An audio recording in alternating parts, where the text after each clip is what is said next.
Pues muy bien, bienvenidos. Nuestra penúltima ponencia del año. Hoy nos va a presentar Víctor Ortega su exposición y pues no nos resta más que darle la bienvenida a Víctor. Si quieres, por favor, compartir la pantalla. Estoy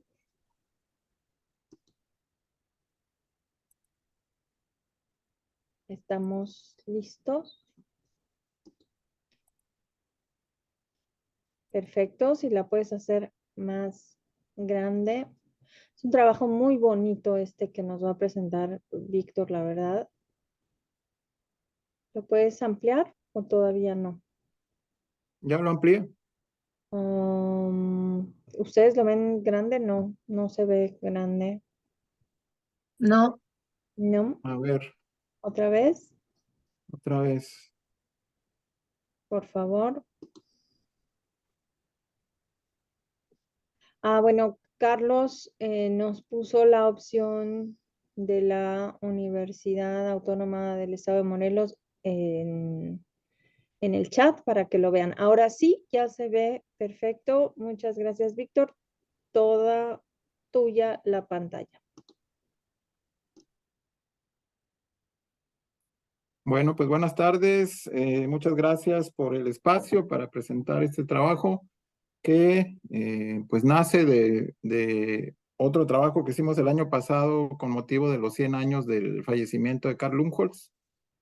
Y pues hemos seguido ahí investigando algunas cosas sobre la presencia de Carl Lumholtz en México y particularmente en Chihuahua, que es el tema que les voy a presentar hoy. Para no perderme mucho, voy a leer unas partes y después iremos comentando algunas imágenes también. Bueno, empezamos. ¿Sí se ve? ¿Sí avanzó? sí, Sí, ok. Bueno, empezamos. Teólogo de formación por influencia paterna, la verdadera vocación de Carl Sophus Lumholtz fue desde muy temprano la exploración científica, principalmente orientada hacia la botánica y la zoología. Esto lo llevó a su primer viaje a Australia, donde despertó también su faceta etnográfica y arqueológica. Sus proyectos siempre tuvieron un carácter interdisciplinario que se ve reflejado en todas sus obras, y los que realizó en México no iban a ser la excepción, ya que incluyó a especialistas en diversos campos como la geografía física, la arqueología, la botánica, la zoología, la mineralogía, la fotografía y la antropología. Si bien conforme avanzaba Lumholtz en sus viajes por México, iba emprendiendo sus investigaciones de manera más individual por razones prácticas, muchas veces por razones económicas, estos campos del conocimiento nunca dejaron de ser atendidos. En todos ellos él trataba de hacer investigaciones, de recolectar especímenes, etcétera, ¿no? Entonces, su producción está llena, digamos, de fotografías, notas, dibujos de todos estos campos, ¿no? En muchos de los cuales innovó, no solo en la arqueología o la antropología, que es lo más conocido, sino incluso registró especies vegetales, animales, minerales, que algunas de ellas llevan su nombre. En 6 ocasiones, el explorador noruego visitó tierras mexicanas, acumulando en total más de 7 años de estancia efectiva en nuestro país, principalmente en las regiones indígenas de la Sierra Madre Occidental y en el desierto de Sonora. La primera de estas incursiones fue de 1890 a 1891 entre los estados de Sonora y Chihuahua. La segunda, de 1891 a 1893, completamente en el suroeste del territorio chihuahuense. La tercera, de 1894 a 1897, a lo largo de la Sierra Madre Occidental, desde Chihuahua hasta Jalisco y Michoacán, siendo la más prolongada de sus estancias. La cuarta, en 1898, entre los estados de Chihuahua, Jalisco y Nayarit. La quinta y menos conocida fue en 1905, exclusivamente entre Jalisco y Nayarit y Durango, visitando a huicholes y tepecanos. Y la sexta y última, y quizá esta sí la más desconocida en México al menos, fue entre 1909 y 1910 entre los estados de Sonora y Arizona, recorriendo la papaguería del desierto sonorense.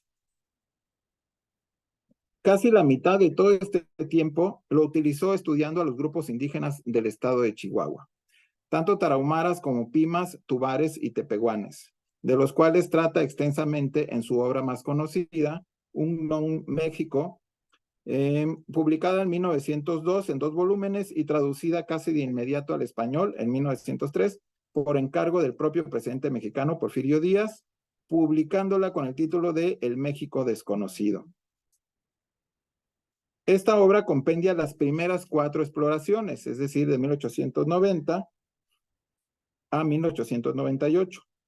Por lo que detrás de una narración aparentemente lineal y cronológica, podemos percibir una complejidad superior a la de un mero relato de viaje. Cuando uno empieza a leer El México Desconocido, pareciera que el autor va avanzando cronológicamente por la sierra conforme iba entrando, pero la verdad es que ya metiéndose al análisis de la obra y sobre todo revisando artículos que publicó al mismo tiempo, se ve que no, que en realidad la obra compendia todos esos años y trata de darle, digamos, como una apariencia así de seguimiento cronológico, y por eso muchas veces es confuso que te está hablando del pueblo siguiente al que había visitado y después te salta a un pueblo que está muy, muy distante y se regresa y así, ¿no?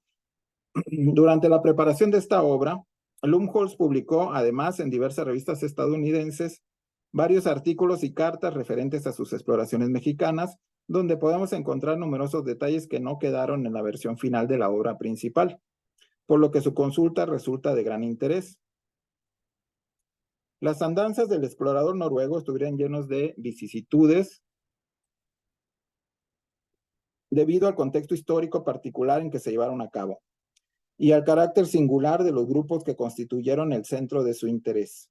Al mismo tiempo, sus publicaciones ayudaron a visibilizar una realidad étnica poco atendida a lo largo de la Sierra Madre Occidental e incluyeron en no pocas ocasiones los primeros reportes etnográficos sobre muchos de los aspectos culturales de las comunidades que visitó. Y como veremos, no dejó de llamar su atención el desconocimiento casi total entre los mexicanos con respecto a la riqueza cultural propia del rasgo fisiográfico más grande del país. Hay que mencionar también que en la obra de Lumholtz llaman la atención varias ausencias, ¿no? Una de ellas, quizá desde mi punto de vista, una de las principales, es que en ningún momento menciona la rebelión de Tomochic, que es una de las tantas rebeliones, quizá la más conocida por la novela que se escribió de ella, que Heriberto Frías publicó, y que está relacionada también en cierta forma con algo que ayer o antier César subía una foto de que andaba por ahí, de Cabora, con la Santa de Cabora, que los soldados decían que la Santa de Cabora estaba sublevando a los indígenas para hacer una rebelión, entonces utilizaron, digamos, esos pretextos para aniquilar a una gran parte de la población de la sierra, ¿no? Lumholtz andaba por allí en esos momentos y jamás menciona nada de estos conflictos, ¿no? Entonces, sí llama mucho la atención que ni en el libro de México Desconocido, ni en ninguno de sus artículos, se mete en cuestiones de política ni en cuestiones de este tipo, aunque él estuvo metido, andaba muy cerca de todos estos sucesos, ¿no? Bueno, aquí vemos en la imagen una reconstrucción pues bastante cuestionable, ¿no? De las rutas de Lumholtz por todo el país. Este mapa que se ve así muy intrincado, en realidad es una calca de un mapa que se publicó en 1903, que es este, donde no lo hizo Lumholtz, sino que se hizo para acompañar una publicación de Lumholtz donde compendiaba sus primeros 4 viajes. Entonces, los que editaron esa esa conferencia de Lumholtz, elaboraron este mapa y no sé si alcancen a ver ustedes ahí una línea roja que cruza por todos lados. Bueno, esa línea roja es la línea negra que está acá como las rutas de Lumholtz. Pero en realidad ya revisando la ruta con detalle, pues tiene muchas carencias, ¿no? Y cosas que no tienen, que no aparecen en ninguno de los escritos de Lumholtz, ¿no? Entonces, pero es, digamos, como que las rutas que circulan como más famosas, ¿no? Vamos a ver más adelante, pues, la dificultad de establecer en realidad las rutas de Lumholtz, ¿no? Entre diciembre de 1890 y enero de 1891, a mitad de su primera expedición, que es la que estamos viviendo más o menos en la línea negra aquí en este mapa, Lumholtz y su comitiva de 30 personas, más casi un centenar de mulas, asnos y caballos, pasan del alto río Bavispe, en el estado de Sonora, al Valle de las Cuevas, en Chihuahua. El cruce es el que está señalado aquí con un círculo rojo, el cruce entre el estado de Sonora y el de Chihuahua. Cruzando en algún punto esa imprecisa línea que divide ambas entidades federativas, ubicada en algún lugar de la Sierra Madre del Norte, le llamaba Lumholtz. Apenas comenzando el año nuevo, en 1891, encuentran un asentamiento apache abandonado, ya en territorio chihuahuense. Más adelante vamos a ver la posible ubicación de ese asentamiento, donde permanecen 3 semanas en espera de que llegaran las provisiones que había mandado traer desde Nácori, Sonora. Cito a Lumholtz: el 15 de enero se heló dentro de mi tienda un vaso de agua, decía Lumholtz tomado de sus diarios. Escribe justo en ese tránsito para dejar constancia de manera sucinta de las condiciones difíciles a las que se enfrentaban. Apenas 5 días atrás, el termómetro había alcanzado su cifra más baja con 14 grados bajo cero. Más adelante, el 23 de enero, el contingente encuentra el primer asentamiento habitado del lado oriental de la sierra, la colonia mormona de Pacheco. Según su propio dicho, el objetivo principal de esta expedición era realizar investigaciones sobre la etnología y arqueología del norte de México. Aunque con la esperanza de encontrarme, dice Lumholtz, en la Sierra Madre, con gente que esté viviendo hoy como lo hacían antes de la llegada de los españoles.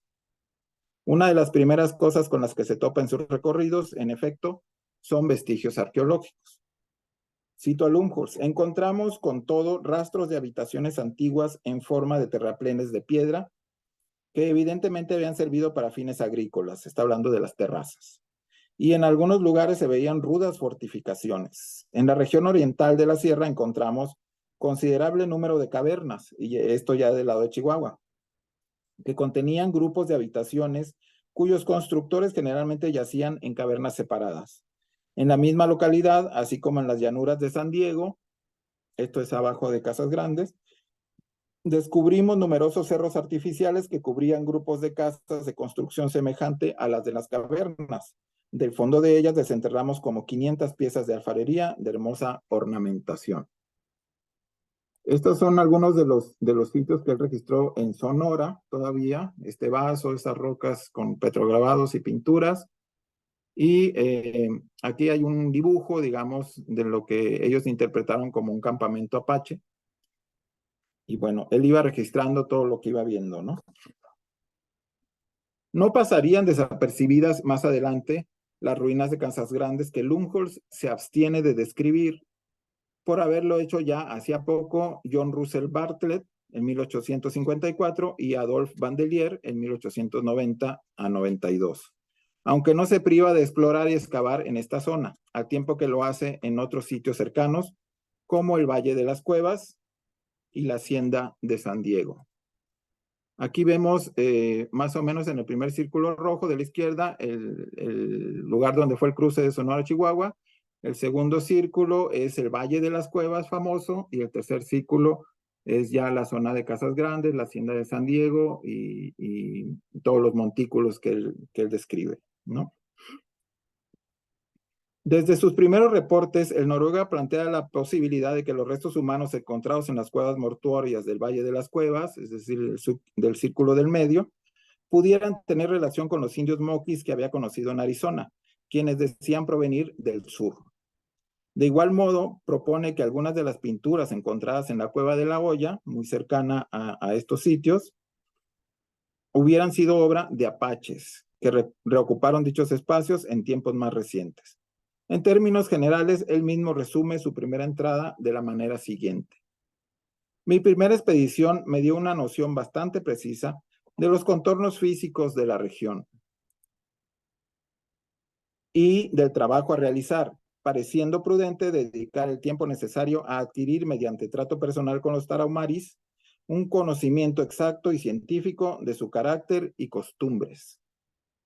Así, en abril de 1891, la escasez de fondos le obliga a partir desde su campamento de San Diego con rumbo a Estados Unidos para convencer a sus patrocinadores de que las perspectivas de la exploración eran promisorias, ya que estas tierras estaban llenas de muchos restos de personas desaparecidas hace mucho tiempo, que vivían en pueblos y cultivaban la tierra y construían monumentos e incluso puentes sobre algunos de los cañones, dice Lumholtz. Lo consiguió el apoyo y a finales de ese mismo año regresó a la Sierra Chihuahuense, donde sus asistentes habían continuado las excavaciones que les había dejado a cargo. En ese momento tenía planeado dedicar únicamente 2 años más a sus exploraciones mexicanas. Esta partida a Estados Unidos pues da fin a la primera expedición de Lumholtz y su regreso da inicio a la segunda. No es sino hasta su segunda expedición que a mediados de enero de 1892, con algunos cambios en su comitiva, se adentra de lleno hacia el sur de la sierra en el territorio chihuahuense, interesándose vivamente en los habitantes de la región tarahumara. Estamos viendo aquí en la imagen, en el mapa de la derecha, pues todo lo que recorrió en esta segunda expedición, ¿no? Arriba, las cerraduras de arriba son lo que recorrió en la primera, y todo lo que está de la flecha para abajo son pues todos los municipios que recorrió en su segunda expedición, ¿no? Dice Lumholtz, en esta vez llegamos a los habitantes de las cavernas. Los indios tarahumares de la Sierra Madre, una de las tribus mexicanas menos conocidas, vivían en cavernas, en una extensión tal que propiamente puede llamárseles los trogloditas americanos. La aplicación aquí del término trogloditas, si bien se usa normalmente de manera peyorativa, parece corresponder más a su sentido etimológico, que es el de habitantes de las cavernas. Cabe señalar que la inserción del calificativo es obra del traductor, pues en el original de Lumholtz no aparece como tal, sino que dice The American Cave Dwellers of Today. El propio Lumholtz, sin embargo, afirma en un artículo previo lo siguiente. Estas personas, en lo que se refiere a sus hábitos de habitar en cavernas, no pueden clasificarse por encima de los trogloditas. En inglés, el término tiene cierta carga negativa, pues se considera una forma de habitación primitiva, de hecho prehistórica. No obstante, era precisamente esto lo que constituía uno de los intereses principales del etnólogo, las cuevas habitadas del pasado y del presente. Dice Lumholtz, yo naturalmente, como todos, había oído hablar de las admirables cavernas habitadas situadas al suroeste de Estados Unidos, de pueblos enteros construidos en cavernas en las cuestas de empinadas montañas, a donde en muchos casos es solo posible llegar por medio de escaleras. Dentro del territorio de Estados Unidos no quedaban, de seguro, supervivientes de la raza que alguna vez habitó aquellas moradas, pero se dice que cuando los españoles descubrieron y conquistaron aquel territorio, encontraron cavernas ocupadas aún. ¿No podría suceder que algunos descendientes de este pueblo existiesen todavía en la parte noroeste de México, tampoco explorada hasta el presente? Así las cosas, en aras de dedicarse de lleno al estudio de este y otros grupos, al inicio de esta segunda expedición se deshizo de casi todos sus acompañantes y la mayor parte de sus animales, acometiendo los trabajos etnográficos de manera más individual, aunque siempre con el apoyo económico de sus mecenas estadounidenses. Durante el año y medio que dura esta segunda entrada, visita más de 50 localidades de muy diversa índole en el estado de Chihuahua, empezando por la colonia Pacheco, que es colonia de mormones, y terminando en Carichique, que ya es dentro completamente de la zona tarahumara. En el Inter documentará múltiples aspectos de interés, siguiendo los lineamientos etnográficos, botánicos, zoológicos y mineralógicos de su tiempo. Ironías del trabajo etnográfico, su interés por la recolección de cráneos humanos le ganó la fama de antropófago entre los tarahumaras, lo que le ocasionó dificultades para ganarse su confianza durante algunos meses. En esta ocasión, es decir, en esta segunda entrada, estaría en la Sierra Tarahumara más de 1 año y medio, hasta principios de agosto de 1893. Mismo mes en que se presentaría en la Exposición Universal de Chicago, algunos de los resultados de sus 2 primeras expediciones, como vocabularios de las lenguas tarahumaras, tepehuana y tubar, datos antropométricos de los mismos grupos y ejemplares de restos humanos recuperados en las cuevas. Todo ello de interés para el Departamento de Etnología y la sección de Antropología Física de un departamento de la exposición, en cuyo acceso podía leerse Edificio Antropológico, el hombre y sus obras. En dicho evento internacional, como nota cultural, Benjamin Ives Hillman realizaría sus ya famosas 100 grabaciones etnográficas en cilindros de cera, lo que tal vez influiría en Lumholtz para hacer lo propio en 1898 entre tarahumaras y huicholes. Recordemos que Lumholtz fue el primero en grabar cantos tarahumaras y huicholes con estas técnicas que en ese momento eran muy novedosas. Pero lo que sin duda llamó la atención del explorador noruego fueron las reproducciones de cliff dwellers o casas acantilado que se encontraban en la exhibición de Chicago, particularmente las de Mesa Verde, y la creencia del público asistente en que todavía existían ese tipo de asentamientos habitados en Chihuahua. La razón de esto último se la achaca Lumholtz a la popularidad de la obra In the Land of Cave and Cliff Dwellers, de Frederick Schwatka, que había sido publicada ese mismo año y que contenía pintorescas descripciones y reproducciones artísticas de cavernas habitadas en las tierras tarahumaras, producto de un viaje a los estados mexicanos de Chihuahua y Sonora efectuado por el autor entre 1889 y 1890, es decir, apenas 2 años antes que Lumholtz, y auspiciado por 2 periódicos de Chicago, el América y The Herald.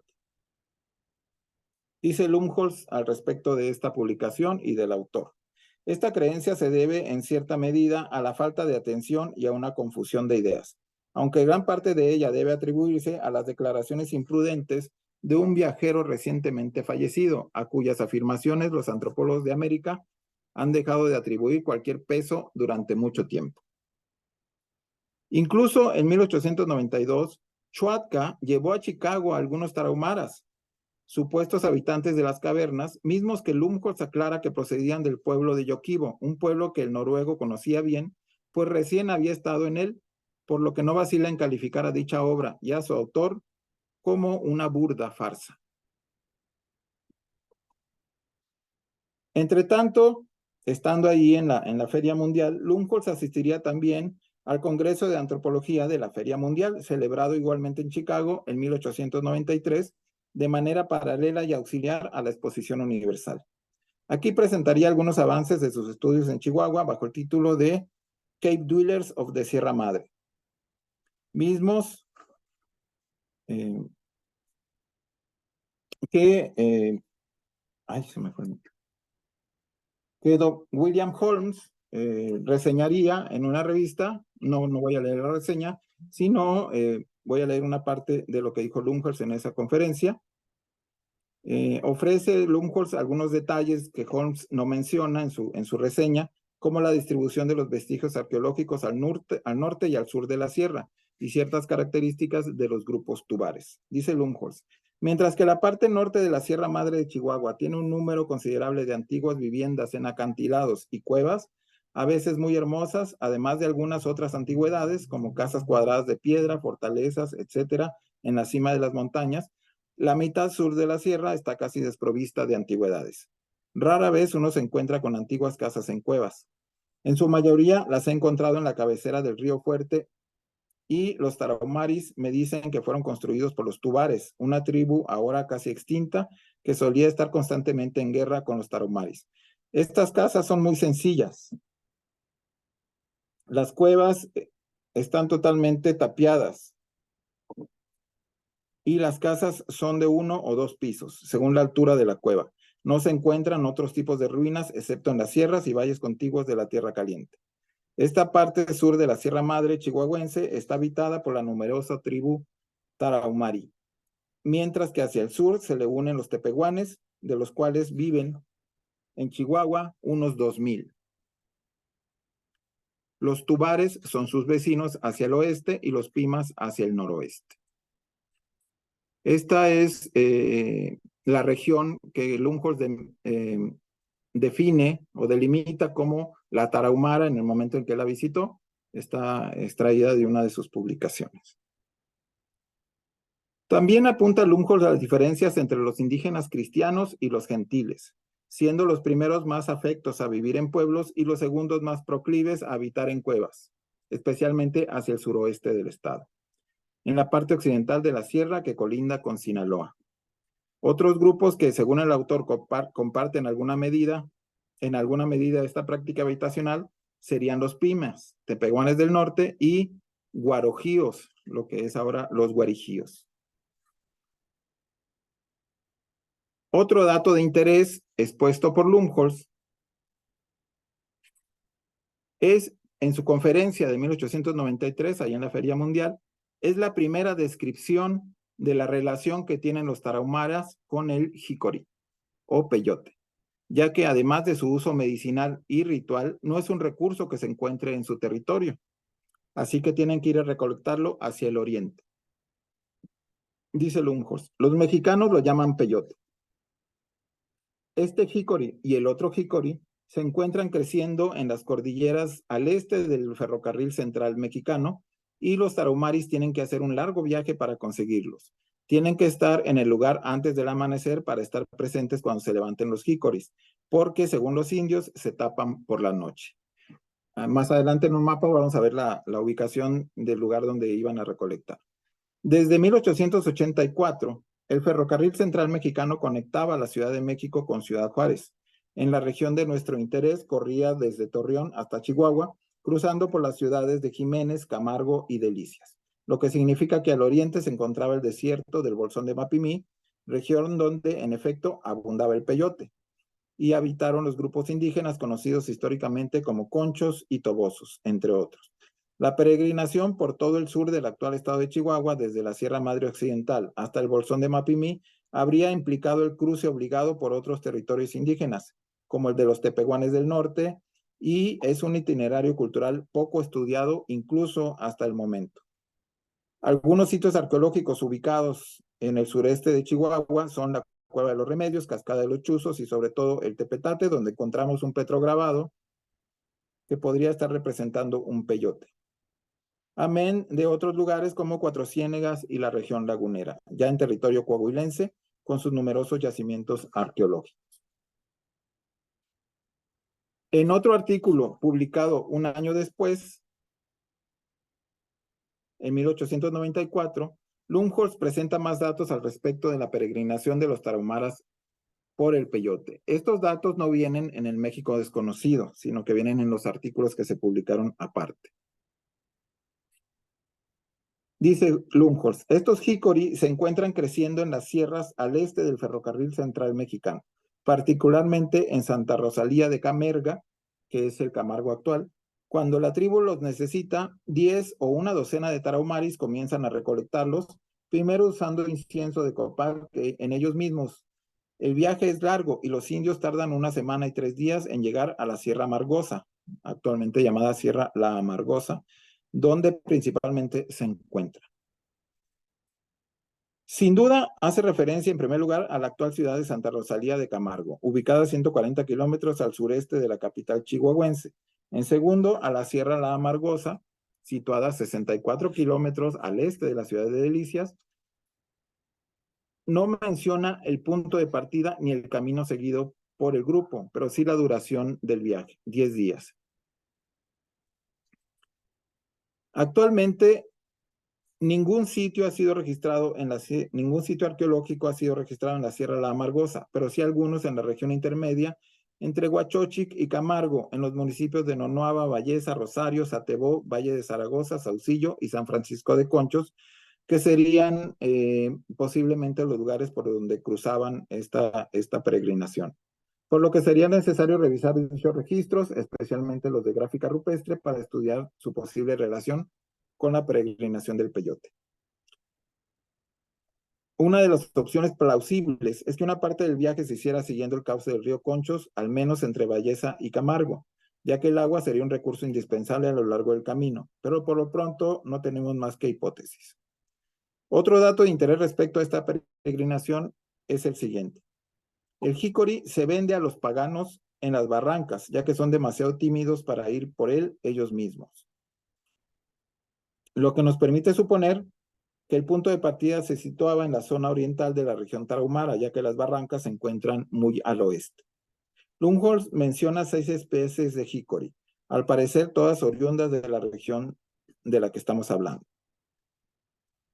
Los nombres que menciona son guanami, tsunami, rosapara, mulato y la más importante de todas, según Lumholtz, una de un nombre impronunciable, voy a tratar de pronunciarlo, Gualulasaleliane, que es la que, según sus informantes, manda por sobre las demás. A la sexta especie no se le asigna un nombre, sino que solo se resalta la característica de que tiene espinas blancas.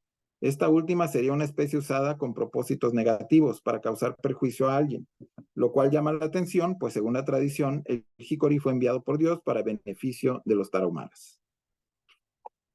Finalmente, aunque Lumholtz no menciona la periodicidad de esta peregrinación en busca del peyote, apunta lo siguiente. Al cabo de 4 años, el jícori pierde sus virtudes y se enmohece. Entonces se le entierra en un rincón de la cueva o se le devuelve al lugar de donde vino y se obtienen nuevas plantas. Entonces, la posibilidad de que este viaje se realizara en forma cuatrienal es plausible, pero no es este el espacio para ahondar más al respecto. Esta peregrinación, por lo que sabemos, continúa realizándose hasta nuestros días durante la temporada invernal. Y quise destacarla por haberse estudiado muy poco, a diferencia de aquella otra que hacen los huicholes hacia San Luis Potosí con el mismo propósito. Voy a empezar a pasar unas imágenes de las publicaciones de Lumholtz de los sitios que iba visitando. En carta escrita desde Siquirichi, Huachochi, el 16 de julio de 1893, esto es pocos días antes de regresar a los Estados Unidos para irse a la Feria de Chicago, Lumholtz es claro sobre su sentir tras más de un año en la Sierra Chihuahuense. Dice Lumholtz, con todo, soy muy afecto a los nativos y también a los mexicanos. Pero teniendo a esta clase de gente como única compañía, mes tras mes, se anhela por fin algo mejor. No obstante, manifiesta también su deseo de regresar pronto. Dice Lumholtz, sin embargo, mi salud es buena y espero regresar aquí en noviembre para continuar mi viaje a Guatemala siguiendo la cresta de la sierra y hacer las investigaciones entre los indios que el tiempo de un año me permita. Cabe decir que nunca llegó a Guatemala, por supuesto, ¿no? Se entretuvo más de lo que tenía pensado en México. Para su regreso tendría que esperar algunos meses más, ya que entre septiembre de 1893 y febrero de 1894, Lumholtz ofrecería también una serie de 3 conferencias en el Lowell Institute de Boston con el tema las características de los habitantes de las casas acantilados de la Sierra Madre. Lamentablemente no contamos con dichas presentaciones, pero como ya vimos, Lumholtz tratará de manera más extensa y detallada todos estos tópicos en varios artículos y especialmente en su obra más señera, México Desconocido.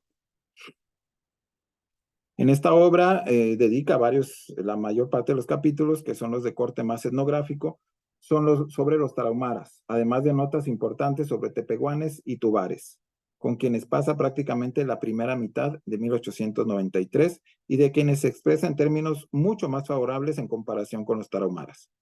De especial interés resulta su apreciación en cuanto a las costumbres funerarias de los tubares, quienes, a diferencia de tarahumares y tepehuanes, acostumbraban sepultar a sus muertos en bóvedas subterráneas, lo que inevitablemente trae a mientes rasgos similares del occidente mexicano, es decir, las tumbas de tiro y las tumbas de bóveda subterránea. Hasta aquí llegaba la segunda expedición de Lumholtz, dedicada exclusivamente a Chihuahua. La tercera expedición, de marzo de 1894 a marzo de 1897, fue la más prolongada y extensa, pues pasaría 1 año y medio con los tarahumaras y 10 meses entre coras y huicholes. El resto del tiempo lo emplearía recorriendo la Sierra de Durango y visitando algunas comunidades de tarascos en Michoacán. Inició prácticamente donde había terminado la anterior, en Carichic, Chihuahua, y recorrería de nuevo muchos de los lugares que había conocido durante sus visitas previas, especialmente en los ahora municipios de Carichí, San Juanito, Huachochi, Urique, Batopilas, Valleza, Morelos y Guadalupe y Calvo. Este último le serviría de puente para cruzar hacia el estado de Durango, hacia Guanaceví. Todo esto es actualmente pues, la zona más caliente del narco, donde no se puede entrar, ¿no? En este cruce interestatal entre Chihuahua y Durango, Lumholtz menciona al último asentamiento tarahumara hacia el sur, pero no indica su nombre. Dice nada más, hay una pequeña agrupación de tarahumares que vive a pocas millas al norte de Guanaceví, cerca de San Pedro. La escasa información nos impide saber con certeza la ubicación del mismo, pero es posible que éste se situara ya en territorio duranguense, pues con respecto al trayecto recorrido, dice, el camino que seguí de Guadalupe y Calvo a Guanaceví pasa por una parte de la Sierra Madre, que tiene de 9 a 10,000 pies de altura y no está habitada, y durante 2 días no encontramos a nadie. Después de lo cual habría llegado el asentamiento mencionado, el de los tarahumaras. Esas cotas de nivel se presentan del lado duranguense del límite interestatal, en la zona donde se localizan el Cerro Alto, Cueva Colorada y el arroyo Quebrada de San Gabriel. Por su parte, San Pedro se localiza a 6.5 kilómetros al noroeste de Guanaceví y entre ambas localidades se ubicaría el asentamiento tarahumara, tal vez en las inmediaciones de Predilecta y El Macho. Ahorita vamos a ver un mapa donde se encuentra eso situado. Por último, menciona lo siguiente. Extraje de allí, de este último pueblo de tarahumaras, algunos cuerpos que habían sido enterrados varios años antes en un pequeño llano. Las fosas estaban a unos 4 pies de profundidad. En una de sus publicaciones de 1894, él mismo señala que la región tarahumara se extiende hasta el noroeste de Durango, lo cual actualmente pues ya no es desde hace muchos años, ¿no? Finalmente, la cuarta y última expedición decimonónica de Lumholtz lo llevó a visitar durante 4 meses de 1898 de nuevo a tarahumaras y huicholes, esta vez acompañada por el antropólogo Alex Hrdlička. En esta ocasión llevaría un grafófono. Ahorita vamos a ver una imagen del grafófono, con el que registraría numerosas canciones de ambos grupos. Algunas de ellas fueron publicadas en 2006 por la Comisión Nacional para el Desarrollo de los Pueblos Indígenas y el American Museum of Natural History en el volumen titulado Cantos para los Sueños, Cantos que dan la vida, 100 años de testimonios de los pueblos indígenas, cantos rarámuris grabados por Carl Lumholtz. Cabe recordar que en ese momento la grabación mecánica de sonidos era una innovación cuyos usos y alcances todavía no estaban claros. El fonógrafo, el grafófono y el gramófono, inventados entre 1877 y 1887, pronto fueron adoptados por los antropólogos, siendo Lumholtz uno de los pioneros y el primero en utilizarlos en México. De igual forma, sus fotografías, mapas y dibujos, muy en el canon de su tiempo, documentan una realidad acotada por sus intereses, pero no carente de validez científica. Llama la atención que entre el equipo fotográfico que llevaba él mismo consigna una detective cámara, es decir, una cámara espía, mismas que apenas 5 años antes habían sido inventadas para tomar fotografías de manera discreta sin que el fotografiado lo notara. Es más o menos la que tenemos aquí en pantalla. Se colgaban en el pecho y pues eran más pequeñas que las cámaras de entonces, ¿no? Y tomaban fotografías, digamos, pues para aquel momento discretas, ¿no? Y este es el grafófono famoso, ¿no? Donde grabó los primeros cantos en cilindros de cera, como el que se ve aquí abajo. Y esta es la publicación que se hizo aquí de los cantos rarámuris. Se puede conseguir en el INAH todavía. Bueno, el 15 de diciembre de 1902, Lumholtz presentaría una conferencia exponiendo de manera sucinta sus primeras 4 expediciones en México ante la Real Sociedad Geográfica de Londres, titulada simplemente Exploraciones en México. En esta no auguraba un destino muy promisorio para los grupos indígenas que había tenido la ocasión de conocer y estudiar tan cercanamente. Por esto mismo destacaba la importancia de un registro minucioso ante su ya para entonces inminente proceso de desaparición. Un año antes de su fallecimiento, Lumholtz publicó un escrito autobiográfico donde da cuenta de su vida y de sus viajes. Concluye sus comentarios sobre México de la siguiente manera. Mis investigaciones en México y el suroeste de los Estados Unidos, extendiéndose desde Casa Grande, Arizona, hasta el oeste de la Ciudad de México, cubrieron así un periodo de casi 8 años, 6 y medio de los cuales los pasé entre los indios de esas regiones. Es decir, 4 veces más de aquellos 2 años que tenía proyectados al principio de su primera visita. En específico, sobre su estancia en Chihuahua, menciona lo siguiente. Así atravesé de norte a sur la región donde antiguamente dominaron los tarahumares. Hoy encuentra uno a esta tribu aproximadamente entre Guadalupe y Calvo y Temozachic, o sea, en otros términos, entre los 26 y 29 grados de latitud norte. La civilización, tal como les llega a los tarahumares, ningún beneficio les presta. Sacude rudamente las columnas del templo de su religión. El ferrocarril central mexicano aplasta sus cactos sagrados, cuya ira redunda para los pobres tarahumares en años de escasez y desgracias. En tanto que ellos se privan del placer de fumar durante el día para no ofender al sol con el humo, arrojándolo en espesas nubes, día con día los hornos y máquinas de los blancos, dejando a los indios fuera de la vista de Tata Dios que no puede cuidarlos.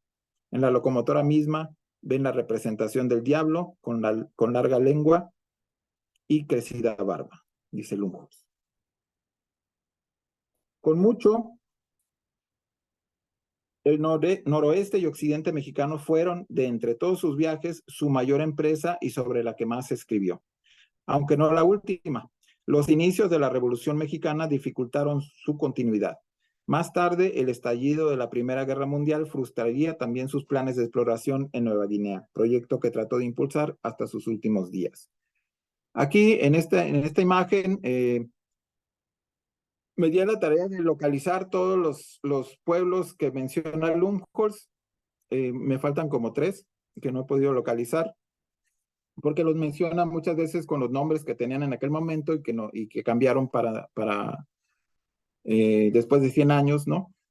Pero siguiendo muchos de los detalles que dice que está cerca de tal cerro, que está al lado a tantas millas de tal otro, etcétera, ¿no? Me he dado la tarea, les digo, de ir ubicando cada uno de los pueblos. Todos estos puntitos rojos grandes que están son los que he podido identificar al menos en Chihuahua. No puse los de Sonora ni de Durango porque, bueno, aquí se trataba de Chihuahua.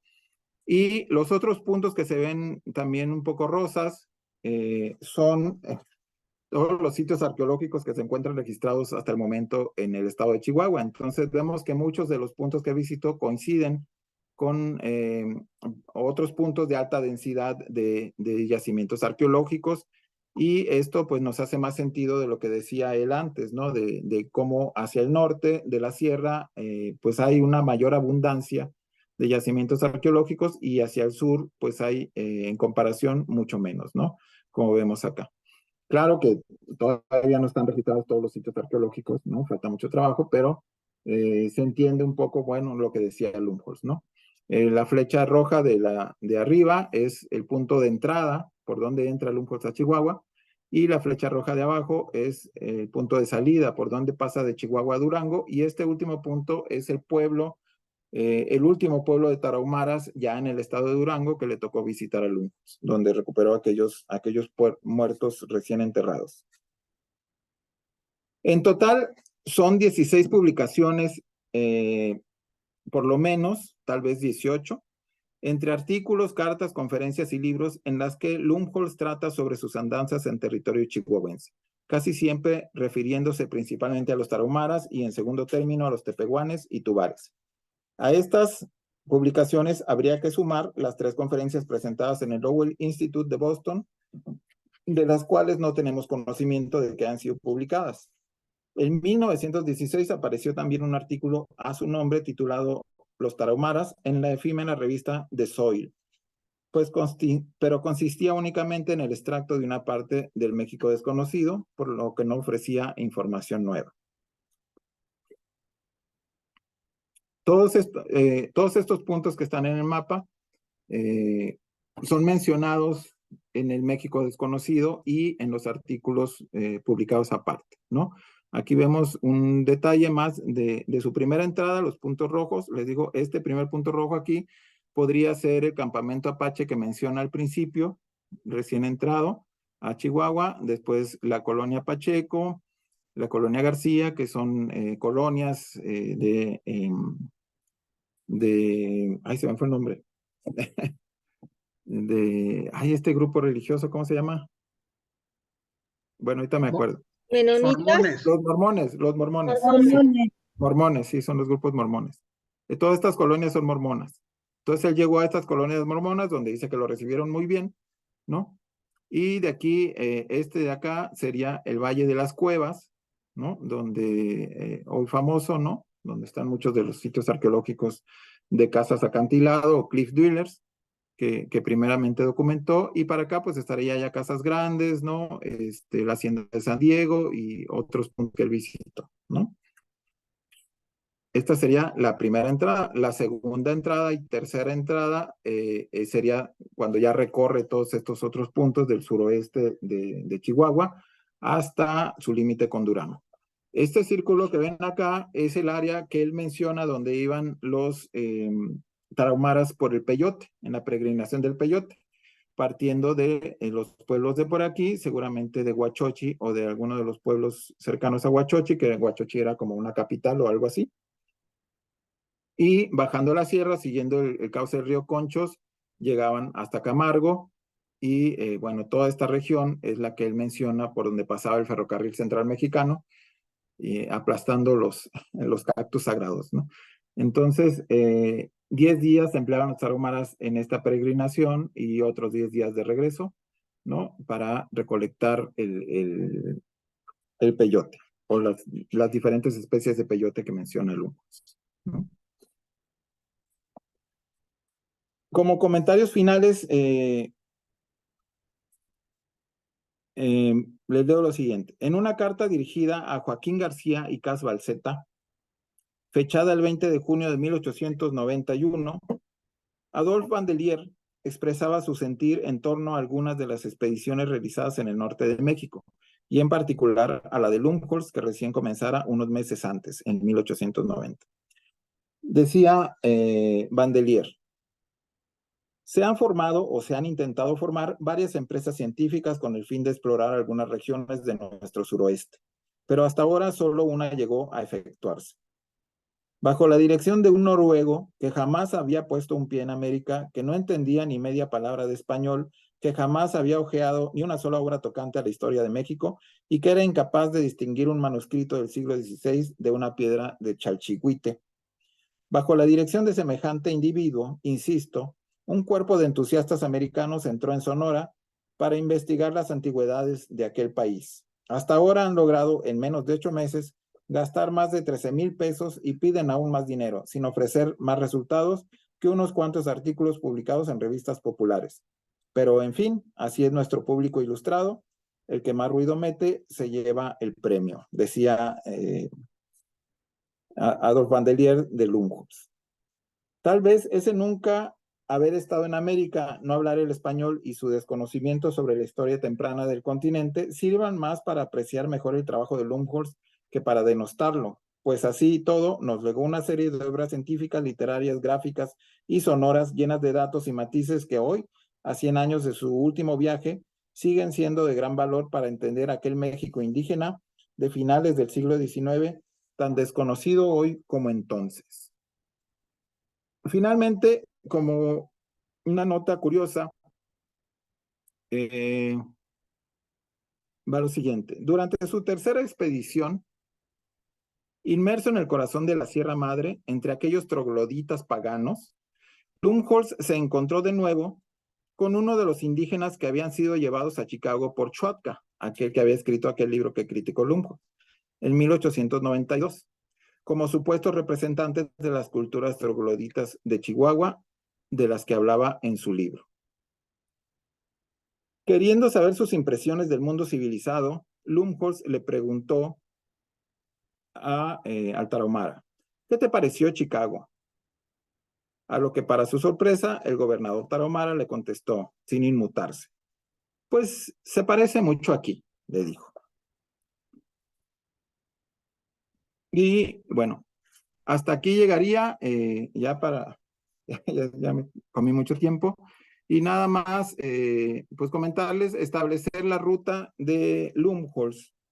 Es muy complicado porque el mismo Lumholtz muchas veces no da detalles precisos de cuándo pasa de un pueblo a otro. El México desconocido sería como el panorama general de todo lo que hizo en esos primeros 4 entradas, pero en realidad los detalles están en los artículos que publicó aparte, porque los iba publicando casi por año. Entonces ahí puede diferenciar uno qué pueblos visitó cada año, aunque no menciona todos los pueblos, pero sí es, digamos, es una base de apoyo, ¿no? El establecer la ruta pues nos ayudaría mucho también a comprender mejor las apreciaciones de Lumholtz de cómo iba a ir registrando y las cosas que dice de cada lugar al que iba llegando en el año en que lo dice, tomando en cuenta pues otros aspectos históricos como el que les comentaba al principio del levantamiento de Tomochic, por ejemplo, entre otros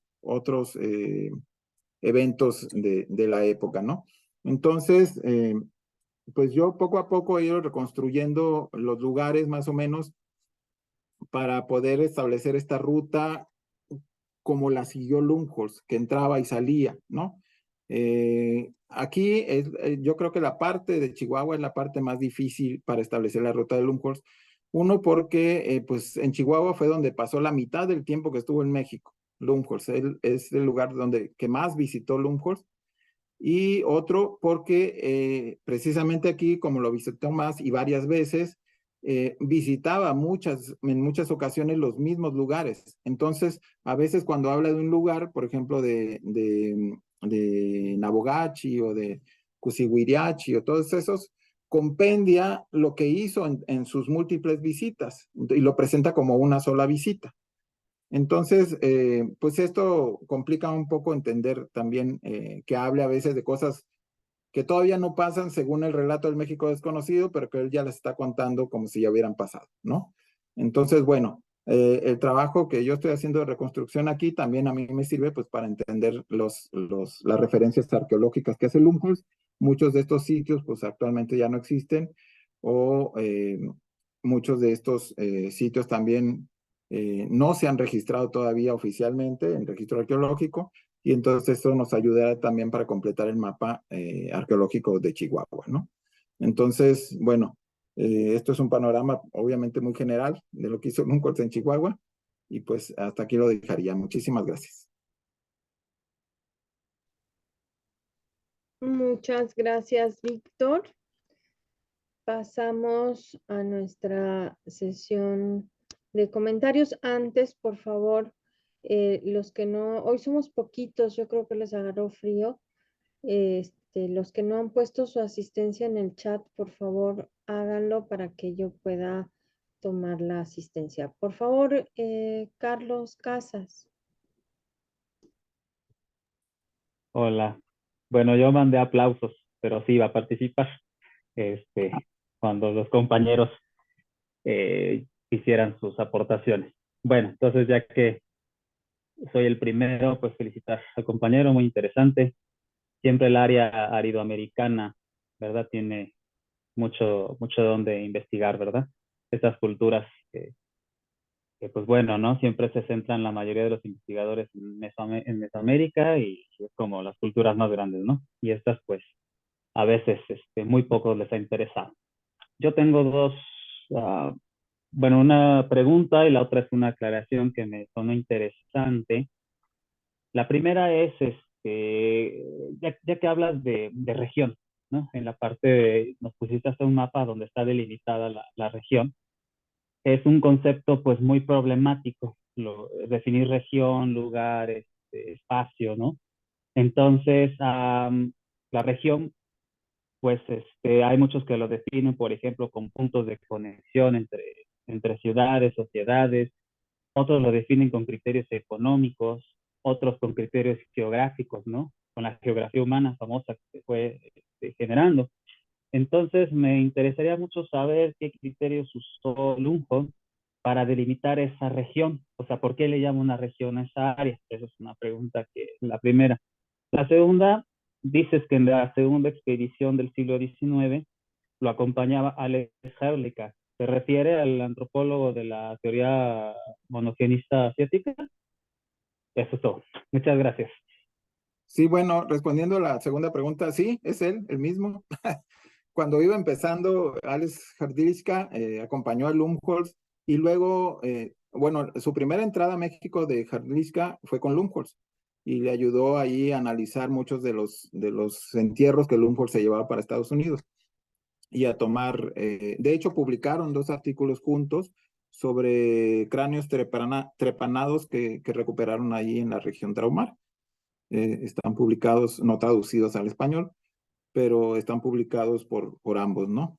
Y luego Hrdlicka ya regresaría por su cuenta y haría trabajos pues más en el occidente, en Zacatecas, etcétera, en La Quemada, por ejemplo, y en otros lugares de México, pero sí es él, ¿no? Es el mismo Hrdlicka. Y en cuanto a lo otro, Lumholtz es muy claro de los criterios que usa para definir la región tarahumara. Son criterios lingüísticos y criterios toponímicos. Él empieza, de hecho menciona en varias partes, tanto en México Desconocido como en los artículos, él menciona, este es el primer pueblo que encuentro con nombre tarahumara, ¿no? Y te da la etimología de lo que significa, ¿no? Por ejemplo, eh, el primer pueblo que encuentra con nombre tarahumara es Chuhuichupa, dice él. Dice, el nombre de Chuhuichupa fue el primero que hallamos de indudable origen tarahumara. Significa lugar de los muertos, aludiendo probablemente a las cavernas sepulcrales, pues Chuy es corrupción española de Chuy, que significa muerto, ¿no? Esto es muy al norte, cercano en las colonias mormonas, ¿no? Y a partir de ahí, él empieza a caracterizar de ahí para abajo, hacia el sur, hasta Guadalupe y Calvo, hasta la frontera con Durango, como la región tarahumara, ¿no? Obviamente, estos eran los límites, las orillas de la región tarahumara, y él se concentró en la región pues, nuclear de la región tarahumara, ¿no? Que es lo que sería actualmente Huachochi, Morelos y toda esta parte, ¿no? Pero serían, los criterios que él utilizó serían criterios lingüísticos, donde se hablaba el tarahumara, él documenta eso muy precisamente, donde se hablaba el tubar, donde se hablaba el tepehuán, donde se hablaba el pima, qué pueblos hablaban cada uno de estos idiomas, y él va haciendo como su delimitación así lingüística, y por los nombres que tenían los lugares a los que accedía. Esos fueron sus 2 criterios básicos. Ahora, la región tarahumara, no coincide del todo con la de Lumholtz, pero sí la parte nuclear, por ejemplo, ¿no? Lo que actualmente la parte nuclear de la Sierra Tarahumara coincide con la parte nuclear de Lumholtz, ¿no? Lo que difiere, pues, son digamos, las orillas, ¿no? Pero esos serían, digamos, los criterios seguidos por él. Muchas gracias, muy interesante. Muchas gracias. Gracias, Carlos, gracias, Víctor. Les pido si pueden encender las cámaras para tomar la foto. Y sigue Marta Monzón, por favor. Todos enciendan su cámara, es un segundo nada más. La mía, ¿por qué no quiere? A ver, Yo creo. quién Se ve sabe tu escritorio. Sí, ya sé. Creo que ahí está. Ahí estoy. No, quién sabe qué dice. No, Pablo, Hugo, por favor, Ahí cámara, estoy. nada más. Ahí está, ¿verdad? Ahí Ok. estás. Sí. Ahí está, Marta. Bueno, pues muchas felicidades nuevamente por tu trabajo. Wow. Y yo te preguntaría dos cosas. La primera es, ¿se sabe algo con respecto, si exploró algún sitio, algún lugar, se sabe algo de la suerte de los restos materiales que recuperó o los perdimos ya? Y la Oh, sí. segunda sería, No, adelante, sí. la segunda sería, si esta ruta que estás tú marcando podría coincidir con alguna ruta prehispánica. Sí, ok. O por Bueno, lo menos los puntos que tienes, ¿no? sí, con la primera pregunta, sí, de hecho, los restos, él se los llevó, todo lo que recuperó, se lo llevó al Museo de Historia Natural que está en Nueva York. Hay una colección ahí muy importante de Lumholtz, y ya después algunos ejemplares, digamos, se distribuyeron en otros museos, pero la mayor parte está en el Museo de Historia Natural. De hecho, ahí también están las fotografías, la más grande colección de fotografías que tomó Lumholtz está ahí también resguardada. Se puede visitar, se puede solicitar también para investigación. De hecho, se ha hecho muchas veces. Y algunos de los restos humanos que él se llevó fueron repatriados en algún momento, ¿no? Por su solicitud de los tarahumaras, pero la mayoría siguen allá como especímenes de colección, cuidados en el museo, ¿no? Y en los archivos del museo, pues todas las fotos, los documentos, las notas de campo, etcétera, ¿no? En ese sentido, pues siguen estando al alcance, ¿no? Muchas de las muestras geológicas, botánicas, zoológicas, etcétera, también están resguardadas allá. Entonces, en ese sentido, pues sí, están disponibles, están al alcance de cualquier investigador interesado, ¿no? La colección de fotografías incluso se puede acceder por internet en el sitio del Museo de Historia Natural. Uno le pone Museo de Historia Natural pues ahí hay varias colecciones, entre ellas está la colección de fotografías de Lumholtz, bastante amplia, ¿no? Y lo único para utilizarla, lo único pues es solicitar el permiso del museo y ya, o sea, no cuesta nada, es nomás dar el crédito. Y en cuanto a lo otro, de hecho sí, Lumholtz siguió muchos caminos que eran caminos centenarios para los tarahumaras, ¿no? Que ellos habían usado siempre y que muchos de esos caminos incluso conectaban con ruinas, ¿no? Cuando él iba caminando de un pueblo, pues llegaba a una ruina y de la ruina llegaba a otro pueblo. O sea, eran caminos que conectaban los pueblos antiguos. Entonces los tarahumaras los seguían usando porque pues les seguían sirviendo, ¿no? No tenían los problemas que existen actualmente, que ya muchos lugares son inaccesibles, ¿no? Pero Lumholtz documenta, de hecho en algunas partes decía, este es un camino viejo, ¿no? Esta ruina es probablemente de tal, etcétera. Y muchos de estos caminos también interconectaban las diferentes áreas culturales, ¿no? A tarahumaras con tubares, con pimas, con tepehuanes, etcétera. Todo eso sí lo menciona Lumholtz con detalle. Cuando sale, por ejemplo, de un área, aquí salí, entré al área tubar, por ejemplo, ¿no? Etcétera. Y lo que dicen unos grupos de los otros grupos, ¿no? Como lo que decían los tarahumaras de los tubares, que muchas de las ruinas las habían construido los tubares, por ejemplo, ¿no? Entonces, sí, muchos de los caminos seguidos por Lumholtz son caminos seguramente hasta prehispánicos, ¿no? Y por eso también pues es muy importante identificar precisamente la ruta, pues, porque eso nos ayudará mucho también a identificar cómo se movían en la sierra, ¿no? Cuál era la movilidad de todos estos grupos. Pero sí, ambas cosas, pues yo creo que en el archivo todavía hay muchas notas sin publicar, entonces sería muy enriquecedor echarse un clavado ahí. Bueno, gracias y felicidades. Gracias. Gracias. Sobre esto hablábamos hace un par de días con Júpiter, el domingo creo fue, el sábado. ¿No se escuchó? Sí. Es que tengo a Fina ladrándole a la nada. Y hablábamos que nosotros en México tenemos una colección de fotos en el Museo de Antropología. Se entiende que si mañana se trabaja, ¿no? Pero no está catalogada, pero ahí están en el acervo del Museo de Antropología. Esperanza, por favor. Perdón, Fina está viendo un gato y es terrible. Bueno, pues muchas gracias. Felicitarte, Víctor, siempre muy interesantes tus presentaciones y bueno, yo tengo un comentario y una pregunta. Y el primer comentario otra vez con los caminos. Hace poquito en el Piñachán, ahí en la fila, Júpiter Martínez, pues estaba hablando de los caminos y dice, no, pues que los caminos, no se sostiene esto de que como dice Julio Montaner, que los caminos eran los propios ríos. Y me acordé que en alguna presentación también lo mencionaste y decía yo, pues es que, perdón, es que tengo una llamada que me entró, lo voy a silenciar. Sí, perdón, estoy ocupada. Es mi hijo, está en Phoenix, perdón, me asusté. Y bueno, entonces, decía yo, estuve también haciendo un comentario ahí acerca de los caminos y ahorita escuchándote, pues reafirmé más lo que reflexioné yo en el Piñachán. Es que decía yo, pues es que a mí todas las fuentes me dicen que los caminos son por los ríos, pero la fuente que yo estoy utilizando, pues obvio, ¿no? Es el documento. Ustedes hacen otro tipo de observación, de exploración a través de los vestigios materiales en campo, ¿no?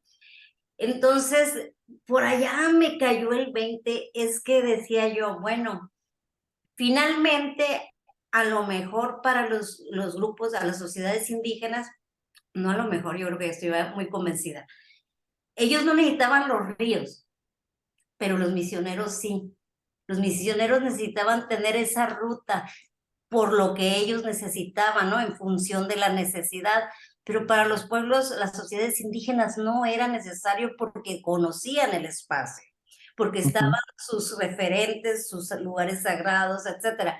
Pero ahí así como que me cayó un 20 y dejé de estar en ese conflicto entre la fuente documental y bueno, lo que ustedes los arqueólogos hacen, ¿no? Y ahorita que te escuchaba hablar sobre estos caminos interconectados, que eran prehispánicos, que podían llevar de un lugar a otro hasta con otras sociedades, otros pueblos indígenas, pues más me cayó el 20, ¿no? De que el interés que pueda tener en el camino un misionero, pues es ir al otro pueblo de misión a visitar a sus visitas, ¿no?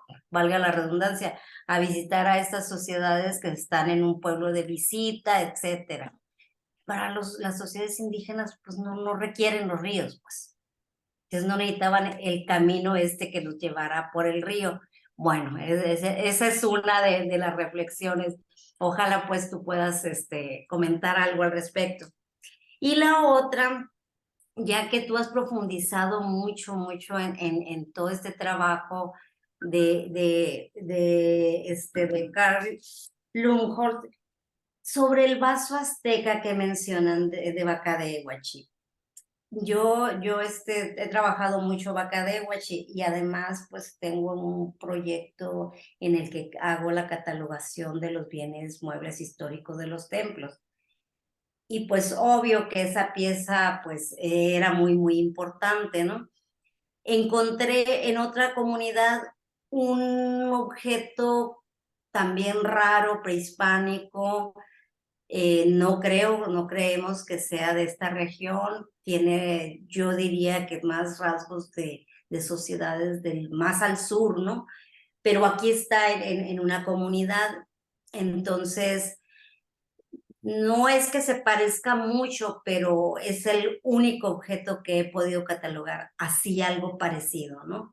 Entonces siempre me ha llamado la atención de este vaso azteca, si alguna vez, si estará en algún museo, si alguna vez escribió algo más en otras de las publicaciones o algo, alguna luz, ¿no?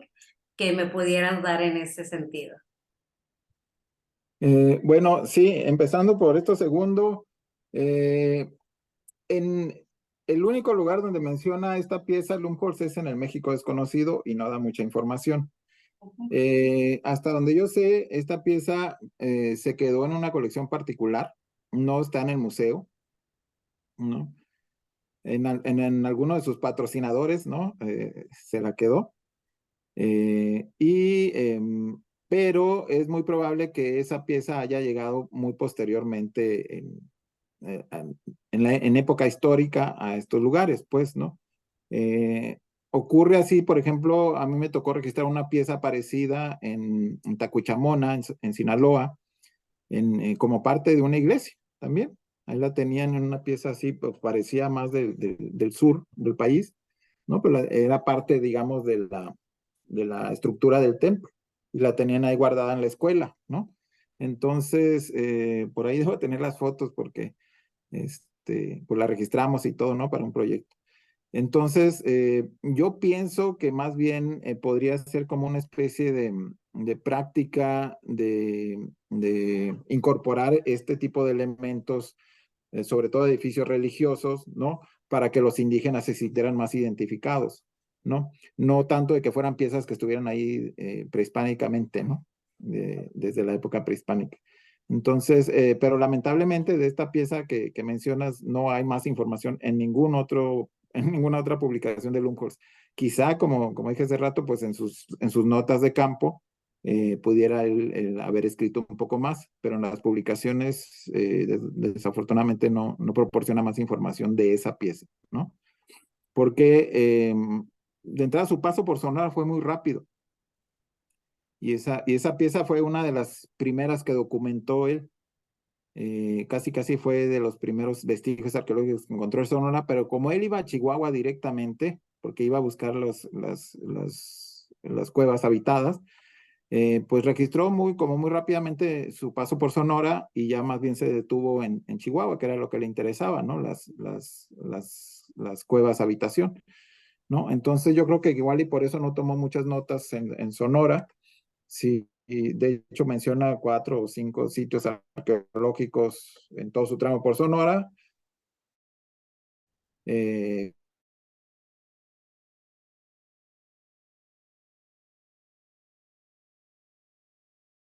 nunca regresó, digamos, a esos lugares. Y en cambio en los de Chihuahua, pues sí regresó muchas veces. Entonces tuvo tiempo de documentar con más detalle, ¿no? Entonces, pero sí, pues no hay, la pieza no está en el museo, hasta donde es de una colección particular y pues es quizá parte de una práctica más de validación de edificios españoles para los indígenas, una cosa así, ¿no? Es la idea que yo tengo, pues, ¿no? Pero hasta no tener más información, pues habría que considerar varias hipótesis. Y en cuanto a lo de los caminos, efectivamente, lo que tú dices es muy cierto. Los indígenas conocían perfectamente su territorio, pues tenían cientos de años viviendo ahí, ¿no? Entonces ellos sabían dónde estaba el agua, cuándo estaba el agua y a qué distancia de donde anduvieran, ¿no? Conocían su territorio perfectamente. En qué épocas del año había más agua, en dónde estaban los pozos, ¿no? Porque en la sierra pues hay muchos pozos que no se ven, ¿no? Entonces ellos sabían, no necesitaban estar dentro de un río, cerca de un río, sino pues con que supieran dónde estaba el pozo más cercano, pues eso les bastaba, ¿no? Aparte, pues de todos estos grupos de la sierra, pues que estaban muy bien adaptados a las condiciones de la sierra, a los climas y todo eso. El mismo Lumholtz menciona que para él a veces era muy difícil y le asombraba mucho cómo los indígenas soportaban los fríos y los calores de la sierra, pues porque estaban perfectamente adaptados ahí, ¿no? Entonces, sí es muy cierto que en los documentos, los documentos españoles se menciona mucho esto de los ríos, pero era porque pues los españoles traían su propia cultura itineraria, ¿no? De que hay que estar cerca de los ríos, igual para cuestiones bélicas y cosas esas, ¿no? y porque los ríos marcaban muchas veces los límites territoriales, ¿no?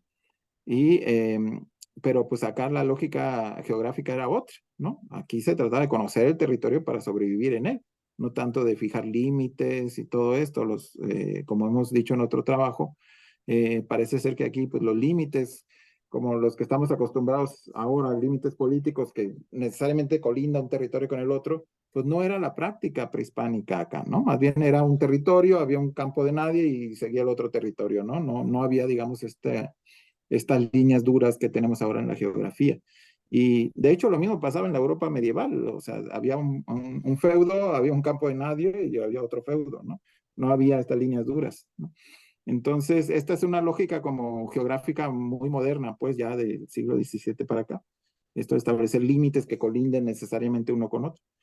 Y aquí los indígenas no solo conocían pues dónde estaban todas las fuentes de agua, sino pues cuáles eran los caminos que los llevaban a ellas, ¿no? Entonces, teniendo ese conocimiento, pues no tenían la necesidad de estar permanentemente cerca de la fuente de agua, ¿no? Porque sabían cuánto les llevaba a llegar, ¿no? A qué distancia estaban, etcétera, ¿no? Aparte, pues de que su propia resistencia les permite, pues, aguantar más tiempo sin agua, ¿no? O con las frutas que tenían, etcétera, ¿no? Entonces sí, yo creo que ese es un punto que se ha explorado poco, el que mencionas, ¿no? Esta lógica geográfica del conquistador contra la lógica geográfica, pues, del grupo originario, ¿no? Yo creo que eso es algo que puede aportar mucha información y para comprender los procesos propios de los grupos de aquí, ¿no? De la adaptación sobre todo. Ayer en otra reunión que tuvimos aquí con Marta y Elisa, hablábamos del desierto del Mapimí. El desierto de Mapimí, que pues no, es quizá la parte más seca, más árida del desierto de Chihuahua, ¿no? Sin embargo, tiene sus fuentes de agua, tiene sus lagunas, tiene algunos ríos subterráneos, tiene pozos. Entonces, los indígenas se adaptaron a ese desierto perfectamente, porque conocían dónde estaban las fuentes de agua y ahí que no hay ríos permanentes, nunca, ¿no? Hay algunos arroyos temporales muy superficiales y el resto del año pues no hay nada en la superficie, pero ellos conociendo dónde están los yacimientos de agua, pues se pueden mover perfectamente en ese territorio que es mucho más árido, ¿no? Que la sierra. Entonces sí, yo creo que hay que explorar esta parte, ¿no? De contrastar la lógica del que está escribiendo ese documento, ¿no? Contra la lógica real ya sobre el terreno del grupo que está adaptado a ese espacio, ¿no? Muchas gracias. Gracias, Esperanza. Seguía César, ¿no? ¿Ya te arrepentiste? No, ya era mi turno. Ah, muy bien. Muchas felicidades, Víctor.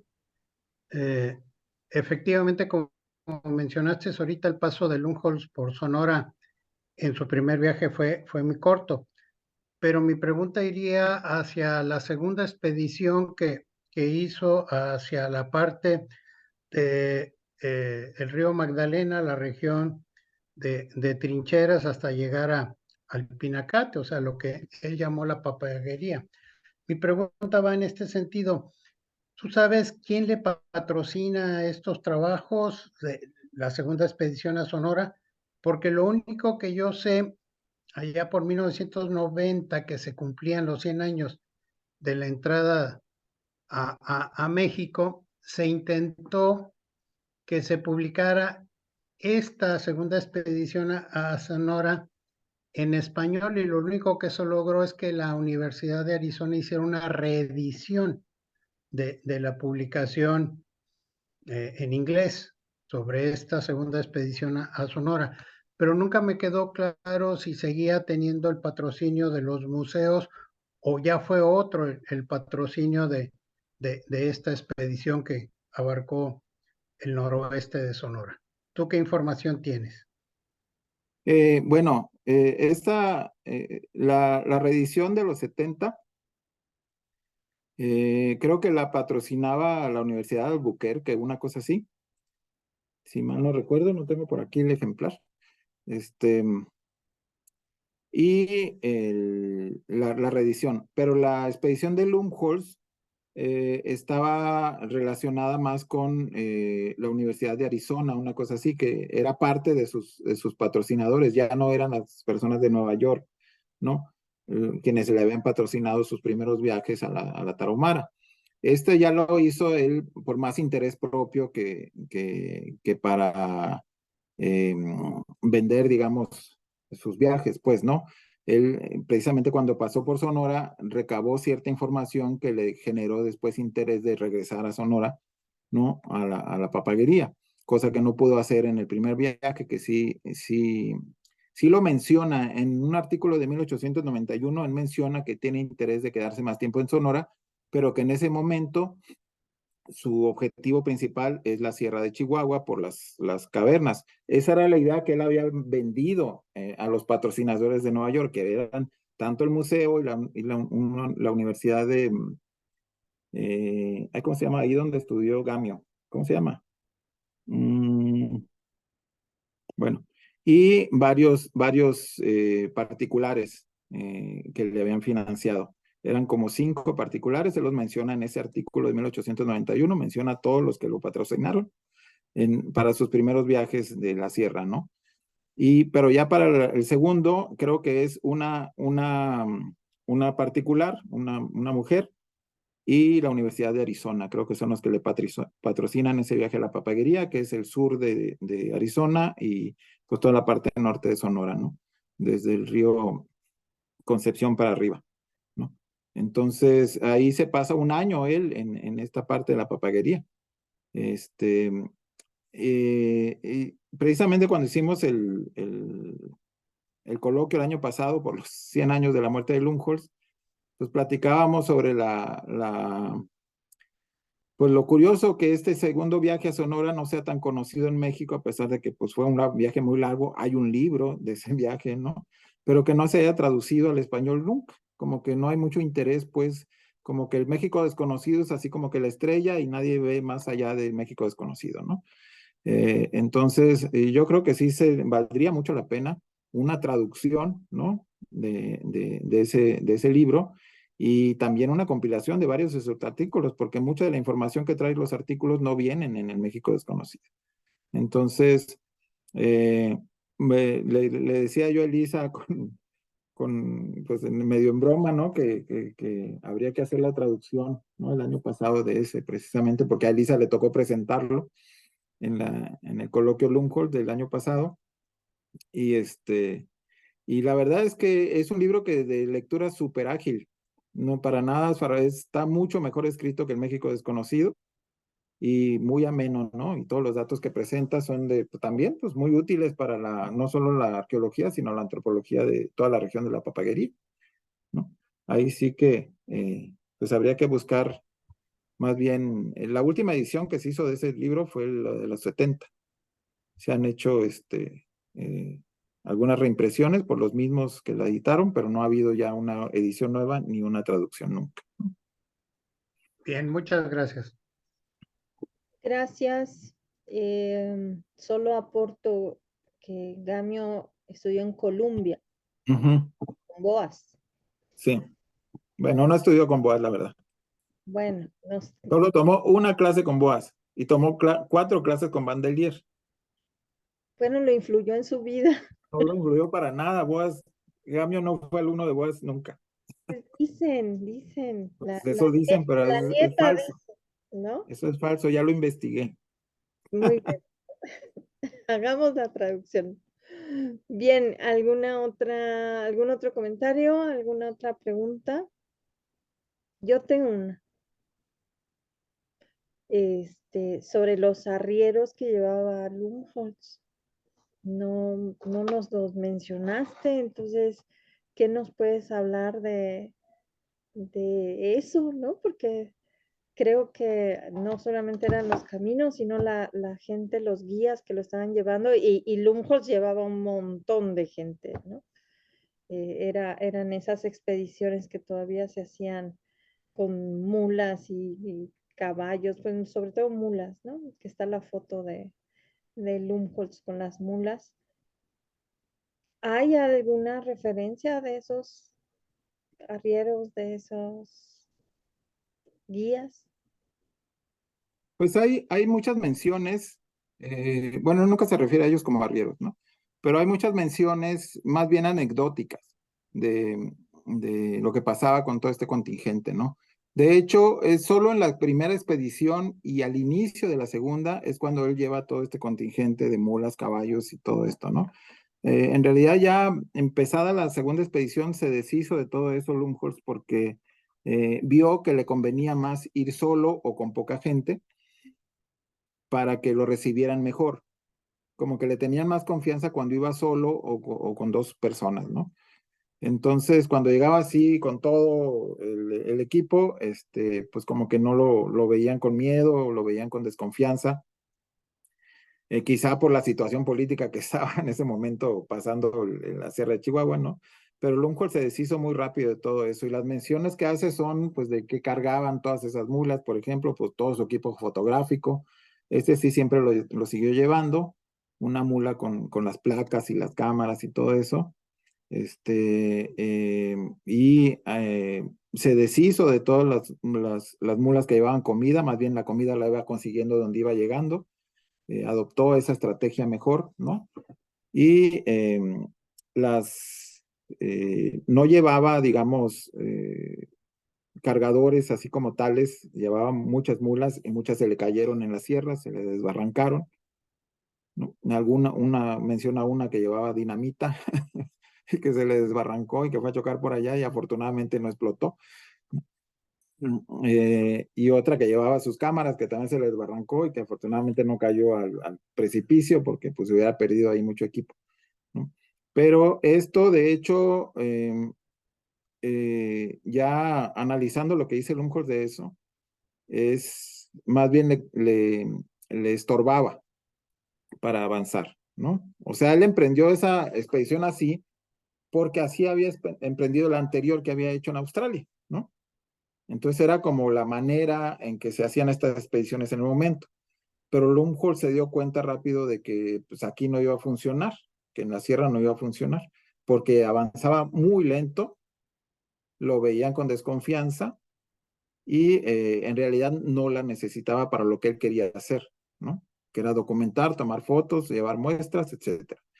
Entonces no necesitaba los 100 mulas y caballos que llevaba, ¿no? Ni todos los arrieros que le iban cargando cosas y que le conseguían la comida y todo eso. Más bien él aprendió a moverse en la sierra con pues, los grupos que habitaban la sierra, ¿no? Al final él terminó yendo solo, ya sin acompañantes, ¿no? En la tercera expedición ya iba él solo. Llegaba con la gente que ya había conocido en las expediciones previas y con su mochila y con su casa de campaña y un caballo y ya, ¿no? O sea, no llevaba nada más. Entonces, las colecciones que hacía las remitía con gente que iba a la ciudad de Chihuahua y se las llevaban, ¿no? Y las mandaban de ahí a Estados Unidos. Entonces no iba cargando con cosas. Pero dice poco de este contingente de animales y gente que llevaba, ¿eh? Más bien te digo, son como anécdotas de cuando se le caían o cuando se le encabritaban o cosas así.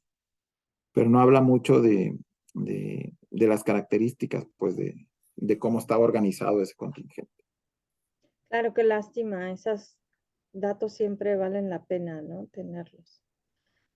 En fin, pues si no hay más comentarios, pues dejamos hasta aquí. Creo Y que Carlos estaba Carlos, dando la mano. Carlos, ¿estás levantando la mano? No, dice que ¿Mm? no. Lo dejamos por aquí y nos vemos la próxima sesión, que ya será la última del año.